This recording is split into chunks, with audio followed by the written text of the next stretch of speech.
And I think there's a period of time, a season of life where we have to try a lot of different things and figure out, what do we really love? What are our passions? Where our talents lie in with our power? And then what is the problem we're looking to solve? So it's the 3 Ps. So the 3 Ps are passion. The passion, the power that you have, right, and the problem you're looking to solve. Love that. So I give a lot of prompts and questions in the book around the 3 Ps, where you kind of figure out your sweet spot of, what could I be doing? I've heard a lot of people say, don't follow your passion. I don't agree with that. I think you should be thinking about, what are you most curious about? What excites you? Whenever I ask people, what are you most excited about in your life right now? You mostly see people like look up in the sky and they take a deep breath and they get really excited and they're emotional about it. They're like joyful about it. You want to lean into that feeling and do those things and be in that playground of experiences. So I think you really want to be thinking about, what is the things that I am most passionate about. And maybe it doesn't mean for a 2 to 4 year window of life you're going to be able to work on it, but you can still be working towards it. So figuring out what interests you. What would you do if money was no object? What would you just love to wake up and do in general, and what excites you? Think about that. The second thing is, when I was starting out, I didn't feel like I had any talents. So I can relate to a lot of people.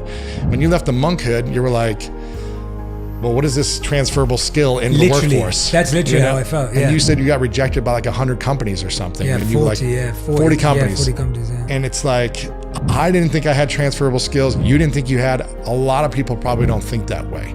And most people, when they finish university or college, they don't use that degree 5 to 10 years later. They're moving on to different things eventually, right? So even if you got a degree in something, you probably won't use it in 5 to 10 years fully in that area.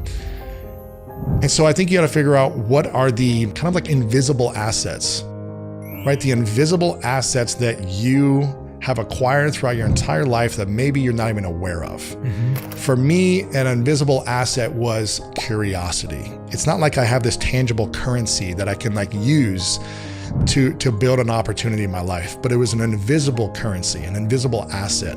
I was so curious about other people. Another invisible asset, I was a pretty joyful human being.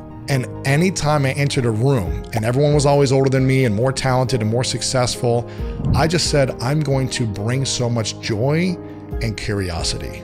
That doesn't seem like a transferable skill. Yeah. People would be like, they just wanted to help me. And I was this 24-year-old punk that was just like entering these networking events and these social media conferences and these rooms around all these kind of thought leaders. And really people that I was like, wow, they're like successful mentors of mine. And they're always like, hey, Lewis, why don't you come join us for dinner? Hey, that's pretty cool you're doing this. Let me help you here. And I brought curiosity and joy. I never talked about myself. I would just ask questions that I was fascinated by. And people loved to share these stories about themselves. That was a currency. That was an invisible asset that I brought to the table. So you got to think about, what are the powers that you have that maybe you don't think you have? And also, I'm a big fan of figuring out where you are most powerless and creating a list of all your fears. I call it the fear list. This is the place where you feel the most powerless. Yeah. So for me at the time, I felt like my biggest fears and where I felt most powerless was standing in front of a room of peers. I could not stand up and speak in front of 5 people without stuttering, stumbling, sweating, and just forgetting everything that I wanted to say. So I always felt insecure when I had to stand up and present in front of people. And I always felt like, man, I'm just messing up and people are laughing at me and I'm not good enough. I'm not as smart as everyone else. I'm not as good as presenter as everyone else. So I had this incredible crippling fear. And yet I knew one day I wanted to be able to impact people in some way, whether it was a career or something else. And so I found a mentor who was a professional speaker. I found a mentor with a model that I wanted to mimic. He was a professional speaker. And he said, you gotta overcome this fear. A way to do that is go to Toastmasters, a professional speaking class that you can go to. And he told me exactly what to do. I want you to go every week for a whole year. It's gonna suck the first few months. You're not gonna feel good. You're not gonna like it. It's gonna be embarrassing and you're not gonna feel good about yourself. But I'm telling you, if you do this every week for a year, you will create unbelievable things in your life. And it was true. Never in my wildest dreams would I think I'd get paid what I get paid to speak publicly now. So what was once something that made me feel so powerless, I made it a superpower.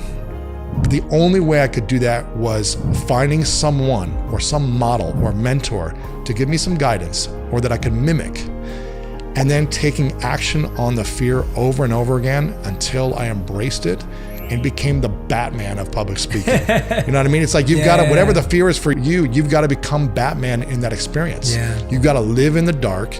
You've got to wear a bat suit and embrace that fear 100% until you can sit there peacefully, for me, on a stage in front of an audience. Yeah. And that took years. Yes, yeah. You want to develop more superpowers in your tool belt. You want to lean into that.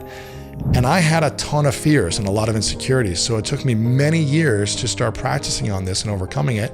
And I still get to step in more of them. The work never ends. Yeah. So that's the second thing. You have to figure out what you're interested in, your passions, your powers, and overcoming your fears to make them superpowers. And the third one is figuring out what problem do you want to solve. This is something you talk about so much. And one of the reasons why I love your work, Jay, is because you're always asking people to think differently. You don't have to be the one who's the entrepreneur or creating the thing. There are so many great causes, teams, businesses, and companies that have missions that you can be a great team player and use your passion and your power to support that problem. And I think that's what you got to be looking for. And it may not always come to you, in your 20s, early 30s. It may evolve. There are different seasons of life that you can use these passions and powers to solve problems. So you don't have to have it all figured out at 25 or 31. Just like give yourself a break and keep enjoying life along the way.